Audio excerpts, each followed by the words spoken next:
তবু দেখি তা না পাও আছে কিনা না আছে তবু মনে রাখো। সুপ্রিয় সুধীবৃন্দ, শুভ সন্ধ্যা এবং সবাইকে সুস্বাগত। 125তম বিশেষ বুনিয়াদী প্রশিক্ষণার্থীদের পক্ষ থেকে আপনাদের আজকের সাংস্কৃতিক সন্ধ্যায় সুস্বাগতম জানাচ্ছি। আমি ডাক্তার তন্ময়।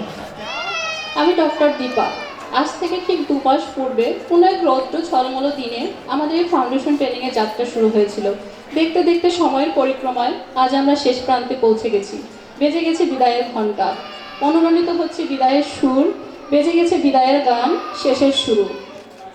আর এই শেষের সুরটাকে রাঙিয়ে তোলার জন্য আজ আমরা উপস্থিত হয়েছি আপনাদের সামনে আমাদের দ্বিতীয় সাংস্কৃতিক সন্ধ্যা নিয়ে। এই সাংস্কৃতিক সন্ধ্যার মাধ্যমে আমরা তুলে ধরতে চাইব আমাদের মনের আবেগ অনুভূতি ছবি আপনাদের কাছে। আজকের এই সাংস্কৃতিক সন্ধ্যায় উপস্থিত সম্মানিত মহাপরিচালক মিস্টার সাইফুদ্দিন আহমেদ স্যার, সম্মানিত director training Abdullah Mamun sir, সম্মানিত course director Junayed Rahimin sir, course coordinator Raki Nandi ma'am, সহকারী course director Royel Khan sir সহ উপস্থিত সকল ফ্যাকাল্টি মেম্বার্স ও আমার প্রাণপ্রিয় কোর্স মেটবৃন্দ। এখন সম্মানিত মহাপরিচালক সাইফুদ্দিন স্যারের অনুভূতি হবে আমরা আমাদের ধন্যবাদ।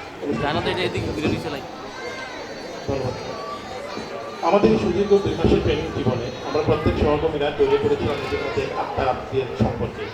নিজেদের মধ্যে গঠিত হয়েছিল এক ভালোবাসার মেলবন্ধন। আমরা ভুলে গিয়েছিলাম আমাদের যাবতীয় ডাক্তারের চাপ, যাবতীয় কর্মক্ষেপণা খুঁজে পেয়েছিলাম নিজেদের মধ্যে। আমাদের আজকের প্রথম পরিবেশনা একটি দর্শনী, যার মাধ্যমে আমরা আমাদের এই গত 2 মাসের আবেগ অনুভূতিগুলো, আনন্দ বেদনাগুলো আপনাদের সামনে তুলে ধরার একটি ছোট্ট প্রয়াস রাখবো। এই দ্বৈত নৃত্য নিয়ে আসছে আমাদের অত্যন্ত প্রিয় দুজন কোর্সমেট ডক্টর সঙ্গীতা ও ডক্টর নূরজাহান।